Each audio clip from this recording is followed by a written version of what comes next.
Hello class. Today I'm going to be talking about the Cattell-Horn-Carroll theory of intelligence, commonly referred to as CHC theory. This theory plays a major role in how intelligence is currently understood, assessed, and applied. You can use it in both educational and clinical settings. I will briefly walk through why intelligence theory matters, how CHC developed historically, and how it's structured, and why it is still influential today. The purpose of this presentation is to give a clear overview of CHC theory and why it matters in the real-world assessment. Intelligence testing is not just theoretical. It affects diagnosis, education, placement, intervention planning, and how people understand their own strengths and limitations. CHC theory provides a shared framework that helps psychologists move beyond a single IQ score and towards a more nuanced understanding of cognitive abilities. And I will tell you that I picked this theory because back when we were in the career class, our prof had us take the 16 PF class, assessment, which was like a trait assessment, and Cattell actually wrote that. And so I shared before with you guys that I took the findings and I put it into AI and asked them to pretend they were psychologists and tell me what they saw. And it was really, really harsh. Like, it crushed my world. Like, I will never think of myself the same after that.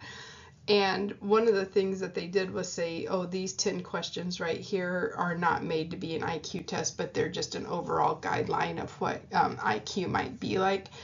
And so I had it do that, and the results were not what I was expecting. And I thought, well, they just said that I was average, which that's why I picked this, is because I am an average. But I'm really good at reading, and I'm really good at comprehension. I'm really good at like understanding what people are feeling. I'm really bad at math, and the technical things. So I'm like, how does that all come together to be this? And it doesn't seem like that is what they're telling me Cattell's theory was. And so how did that happen? So that's what piqued my interest, and I really appreciate this this theory just because it does break it, and we'll see it does break it into different pieces and your strengths and stuff. And I think that's so much a better picture of who a person really is.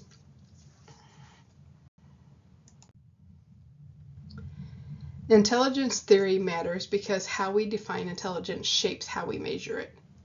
Those measurements then influence important decisions in schools, in clinics, and workplaces. Without a strong theory, test scores can be misinterpreted or oversimplified. CHC theory helps address this problem by explaining why a person can perform very well in some cognitive areas while struggling in others. This leads to a fairer assessment and a more targeted intervention, which is what I was just talking about. CHC theory is considered the consensus psychometric model of intelligence today. It serves as the foundation for most modern intelligence tests. Rather than viewing intelligence as a single ability, CHC explains intelligence as a structured set of abilities that are related but distinct. This allows clinicians to describe patterns of strength and weakness instead of relying on one overall score. CHC theory did not appear all at once. It developed over several decades through the work of 3 major theorists. And then actually there's a 4th one that just kind of got in on the end. And I noticed like so many of my sources were taken from somebody named McGrew. And I guess he is the most current one that went through and synthesized all of these and brought them together in a more modern way. So I'm just going to throw McGrew in here with these 3, but he is not an official part of the CHC theory. It had the 3 major theorists, each contributed to a different perspective based on empirical research. The theory is named after Raymond Cattell, John Horn, and John Carroll. Their work was later integrated into a unified framework that reflected both theory and strong statistical evidence. So it wasn't them that worked together to bring it together. It was a different council, and they decided the name because it put it in the order. Cattell came first and came up with like the crystallized, and then Horn came along and brought his, and then Carroll finished it. So that's how it got the CHC. It was in chronological order.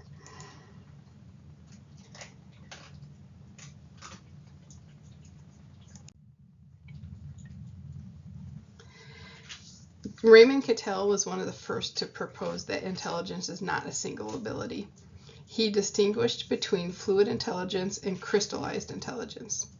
Fluid intelligence involves reasoning and problem solving in new situations and has a strong biological basis. Crystallized intelligence reflects accumulated knowledge and skills shaped by education and experience. Cattell believed that these two forms of intelligence interact over time, with fluid abilities supporting the development of crystallized abilities. So this goes against how his 16 PF test was, and that's what's interesting to me. But I asked AI why that was, and they said his thinking just progressed during his lifetime. So it's just different pictures of where he was in his lifetime of work.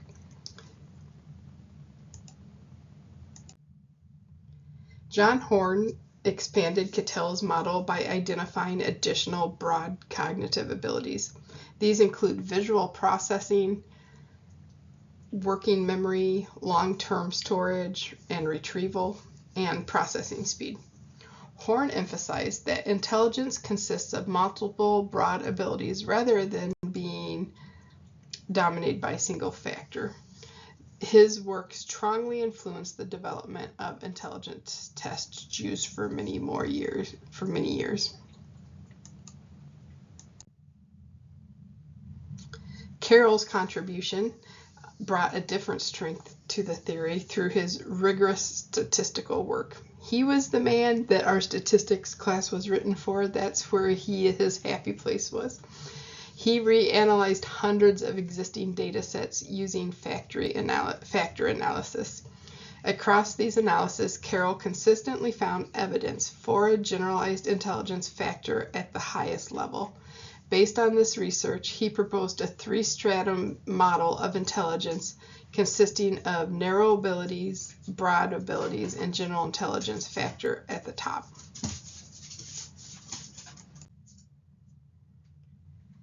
The CHC model is built on Carroll's three-stratum structure. At the top is general intelligence, often referred to as small g. In the middle are broad abilities such as fluid reasoning, crystallized intelligence, processing speed, and working memory. And at the bottom are narrow abilities that reflect more specific skills. Most intelligence tests report scores primarily at the broad ability level, which makes this structure especially useful for interpretation. So they never did get to the bottom of agreeing about the small g and the meaning of that, and they just let that be part of the theory. They never did get on the complete same page. The broad abilities in CHC theory help explain why people show uneven cognitive profiles. For example, a person may have strong crystallized intelligence but weaker processing speed. Another person may excel in visual spatial processing but struggle with working memory. This framework allows psychologists to describe cognitive functioning in a way that is more accurate and more helpful than a single number. CHC theory is especially valuable in educational settings. It helps identify learning disabilities by showing specific abilities where they're impaired. It also supports the development of individualized education plans that target those areas. In addition, CHC can help identify giftedness by highlighting areas of exceptional strength that might be missed by overall IQ scores. I really love that. This before that. In clinical settings, CHC theory is useful for assessing brain injuries and understanding patterns of cognitive decline or preservation. It's also helpful when working with older adults, as different abilities tend to age at different rates. Importantly, the theory supports more equitable assessment practices by encouraging evaluators to consider diverse cognitive profiles rather than relying on narrative definition of intelligence. I think that's so much more a holistic picture of what to work with. Like, my ex-husband, he was like one of the best mechanics around. He worked on diesel trucks, and he was so gifted in that. But if he were to pick up a book, that was not his thing. Like, not his thing. And so, like, and then when he went to go take the tests to get certified, they were very complicated tests. That was like, is it A, is it B, is it A and B, is it neither A nor B? And I just thought, mechanics are generally working with their hands. They are not these, like, I don't know, and that's a broad summarization, but like these really just like book savvy people. And so they have set this up all wrong. They should have put the mechanic in the room with the part that was broken and said, go at it, and gave them a time limit. And things like that have just always bothered me, and that is why I really appreciate this different way of looking at things. CHC theory continues to be supported and refined by ongoing research. It provides a common language for psychologists, educators, and researchers. Most importantly, it helps professionals see the whole person rather than focusing on isolated strengths and weaknesses. CHC is not just a theory. It's a practical tool that improves decision making and supports more accurate, humane assessment practices. Thank you.